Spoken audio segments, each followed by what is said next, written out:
Mamkootathil MLA ഇനി മണ്ഡലത്തിലുണ്ടാകും. സജീവമാകാൻ തന്നെയാണ് MLAയുടെ തീരുമാനം. ഷോൾ അണിയിച്ച കോൺഗ്രസ് രാഹുലിനെ സ്വീകരിക്കുകയും ചെയ്തു. പ്രാദേശിക നേതൃത്വം മാത്രമല്ല, സംസ്ഥാന നേതൃത്വത്തിന്റെ എല്ലാ ആശീർവാദവും രാഹുൽ മാങ്കൂട്ടത്തിലുണ്ട്. രാഹുൽ മാങ്കൂട്ടത്തിന് ഊരുവിലക്കുണ്ടോ എന്നാണ് ഇന്ന് DCC അധ്യക്ഷൻ മാധ്യമങ്ങളോട് ചോദിച്ചത്. ഒരു പടി കൂടി കടന്ന് രാഹുലിനെതിരായ നടപടി ആവശ്യമായ ഘട്ടത്തിൽ പുനഃപരിശോധിക്കുമെന്ന് പ്രതിപക്ഷ നേതാവ് VD സതീശൻ പറഞ്ഞു. അതിൽ എല്ലാം വ്യക്തമാണ്. UDF MLA ആണ് രാഹുൽ, കൈവിടില്ല കോൺഗ്രസ്. അതേ അവിടുത്തെ MLA അല്ലേ?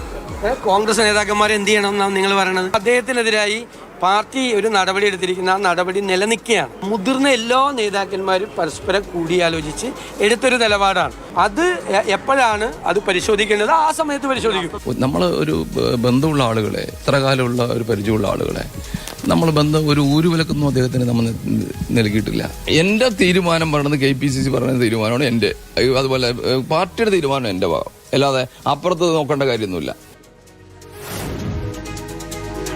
പ്രതിഷേധങ്ങൾ നടത്തി, സമരമൊക്കെ നടത്തി ഒരു സഹതാപ തരംഗം രാഹുലിനുണ്ടാക്കി നൽകേണ്ട എന്നാണ് CPMന്റെ തീരുമാനം. എന്നാൽ രാഹുൽ MLA സ്ഥാനം രാജിവെക്കും വരെ സമരം എന്നതാണ് BJP ലൈൻ. ആരോപണ വിധേയനായ ഒരുത്തൻ MLA ആയി തുടരുക. VD സതീശൻ പറയുകയാണ് അദ്ദേഹത്തിന് പുറത്താക്കിയെന്ന്. എന്നാൽ കുറെ കോൺഗ്രസിന്റെ നേതൃത്വം അയാൾ എവിടെയെല്ലാം പോകുന്നുണ്ടോ അവിടെയെല്ലാം അയാൾക്ക് വേണ്ട സംരക്ഷണം കൊടുക്കുന്നു. പിന്നെ എന്ത് പുറത്താക്കല? ഇന്ന് മുസ്ലിം ലീഗിന്റെ പാലക്കാട് ജില്ലാ പ്രസിഡന്റ് രാഹുൽ മാങ്കൂട്ടം അഗ്നിശുദ്ധി വരുത്തിയിട്ട് തിരിച്ചു വന്നാൽ മതി.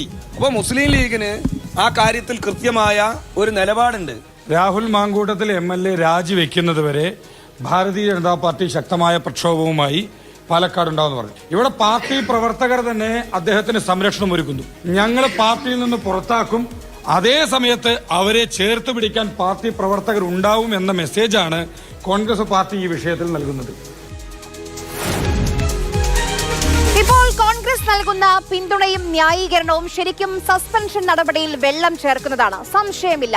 എന്നാൽ മണ്ഡലത്തിൽ രാഹുൽ സജീവമാകുന്നതിനെ ചോദ്യം ചെയ്യാൻ CPM എന്ന പാർട്ടിക്ക് ധാർമ്മികമായി അവകാശമുണ്ടോ? PK ശശി ഓർമ്മയുണ്ട് പാർട്ടിക്ക്. ഇന്ന് സ്ത്രീ സുരക്ഷയെക്കുറിച്ചും സ്ത്രീ ശാക്തീകരണത്തെക്കുറിച്ചും സംസാരിക്കുന്ന പാർട്ടി പാലക്കാട് നടന്ന ജനമുന്നേറ്റ യാത്രയ്ക്ക് അതിനെ നയിക്കാൻ നിയോഗിച്ചത് PK ശശി ആയിരുന്നില്ലേ? അതും തീവ്രത അളക്കാൻ പാർട്ടി അന്വേഷണ കമ്മീഷനെ വെച്ച സമയത്ത് ഒടുവിൽ പരാതിക്കാരിക്ക് പോളിറ്റ് ബ്യൂറോയിൽ പോകേണ്ടി വന്നില്ലേ? ബൃന്ദ കാരാട്ടിനെ കാണേണ്ടി വന്നില്ലേ? പാർട്ടിയുടെ പ്രാഥമിക അംഗത്വത്തിൽ നിന്ന് സസ്പെൻഡ് ചെയ്തിട്ടും PK ശശി MLA ആയി തുടർന്നല്ലോ. രാഹുലിനെ ചേർത്ത് പിടിക്കുന്ന കോൺഗ്രസ് ശരിയെന്നല്ല, മറിച്ച് CPM ചേർത്ത് പിടിച്ച, CPM ചേർത്ത് പിടിക്കുന്ന PK ശശി, മുകേഷ് എന്നിവരെ ഓർമ്മിപ്പിച്ചു എന്നേ ഉള്ളൂ.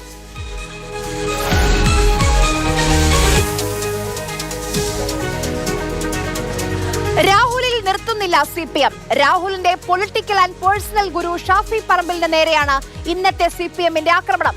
ഒരാളെ കണ്ടാൽ ബാംഗ്ലൂർ ട്രിപ്പ് അടിക്കാമോ എന്ന് ചോദിക്കുന്ന ഹെഡ് മാഷാണ് രാഹുൽ മാങ്കൂട്ടത്തിലേതെന്ന് പാലക്കാട് ജില്ലാ സെക്രട്ടറി EN സുരേഷ് ബാബു ആരോപിച്ചു. മറുപടി വന്നു, ആരോപണമല്ല അധിക്ഷേപമെന്ന് ഷാഫി. ഈ രാഹുൽ മാങ്കൂട്ടം ചെയ്തതിൽ ഒരു തരത്തിലും ഞാൻ അംഗീകരിക്കില്ല. അവൻ രാജിവെക്കണമെന്ന് പറയാൻ ഷാഫി പറമ്പിൽ തയ്യാറാവുമോ? തയ്യാറാവില്ല. കാരണം എന്താ? കൂട്ടുകച്ചവടം ഈ കാര്യത്തിൽ. നേരിട്ട് ചോദിക്കണമെന്നാ പറയുന്നത്. ആരെങ്കിലും ഒന്ന് നന്നായി കണ്ടാൽ എന്നാ പിന്നെ ബാംഗ്ലൂർ ട്രിപ്പ് അടിക്കുക എന്നാണ് ചോദിക്കുന്നത്. ആര്? ഹെഡ്മാസ്റ്റർ തന്നെ. അല്ല, ഹെഡ്മാസ്റ്റർ എന്ന് പറഞ്ഞു കഴിഞ്ഞാൽ നിങ്ങൾ പറഞ്ഞോ, ഹെഡ്മാസ്റ്ററിന്റെയും മുകളിലുള്ള അധ്യാപകരാണ് ബാക്കിയുള്ളവര്. അതുകൊണ്ടാണ് ഇയാൾക്കെതിരെ അക്ഷരം മിണ്ടാത്തത്. നിങ്ങൾ പിന്നെ അതിന് ആരോപണം എന്ന് പറയുന്നതിന് പകരം അതൊരു അധിക്ഷേപം എന്ന് പറയുന്നതായിരിക്കും നല്ലതെന്ന് എനിക്ക് തോന്നുന്നു. അത് ആ അർത്ഥത്തിൽ അയാൾ പറഞ്ഞ വാക്കുകൾക്ക് അതേ അർത്ഥത്തിൽ മറുപടി പറയേണ്ടതെന്ന് പോലും എനിക്ക് തോന്നുന്നില്ല. ഒരു മറുപടി പോലും അറിയിക്കുന്നില്ല. പക്ഷെ എനിക്ക് ഒരു ചോദ്യം ചോദിക്കാനുണ്ട്. ഒരു ജില്ലാ സെക്രട്ടറിയെ കൊണ്ട് ഇങ്ങനെയൊക്കെ സംസാരിപ്പിക്കുക എന്നുള്ളതാണോ തെരഞ്ഞെടുപ്പിലേക്ക് CPM ഒരുക്കി വെക്കുന്ന മാനിഫെസ്റ്റോ? ഇതാണോ CPMന്റെ തെരഞ്ഞെടുപ്പ് പ്രകടന പത്രിക? നമ്മൾ ആലോചിച്ച് നോക്കണം. അതിന് CPM നേതൃത്വം മറുപടി പറയണം. ഷാഫിയുടെ ഈ മറുപടിക്ക് ശേഷം വീണ്ടും പാലക്കാട് ജില്ലാ സെക്രട്ടറി മാധ്യമങ്ങളെ കണ്ടിരുന്നു. ഞാൻ ഷാഫിയുടെ പേര് പറഞ്ഞില്ലല്ലോ എന്നുള്ളതാണ് EN സുരേഷ് ബാബുവിന്റെ പ്രതിരോധം. വേണമെങ്കിൽ നിയമ നടപടിയുമായി മുന്നോട്ട് പോയിക്കോളൂ, സ്വാഗതം ചെയ്യുന്നു എന്നുകൂടി EN സുരേഷ് ബാബു പറഞ്ഞു. രാഹുൽ മാങ്കൂട്ടത്തിന്റെ ഈ വിഷയം വന്നപ്പോൾ, ലൈംഗിക ആരോപണങ്ങളൊക്കെ വന്നപ്പോൾ ഏറ്റവും കടുത്ത നിലപാട് കോൺഗ്രസ് പാർട്ടിയിൽ എടുത്തത് പ്രതിപക്ഷ നേതാവായിരുന്നു VD സതീശനായിരുന്നു. അന്ന് മുതൽ സതീശൻ നേരിട്ട സൈബർ അധിക്ഷേപം കേരളം കണ്ടതാണ്. കോൺഗ്രസിൽ സതീശൻ ഒറ്റപ്പെട്ടുവെന്ന് ചിലർ പറഞ്ഞു. ഷാഫിയാണ് കോൺഗ്രസിനെ നയിക്കുന്നതെന്ന് മറ്റു ചിലർ പറഞ്ഞു. ഇന്നത്തെ ഒറ്റ പ്രതികരണത്തിലൂടെ VD സതീശൻ എല്ലാ വ്യാഖ്യാനങ്ങളും തിരുത്തിയെഴുതിയോ? അത് ആരോപണമൊന്നും പറയാൻ പറ്റില്ല, അത് അധിക്ഷേപമാണ്.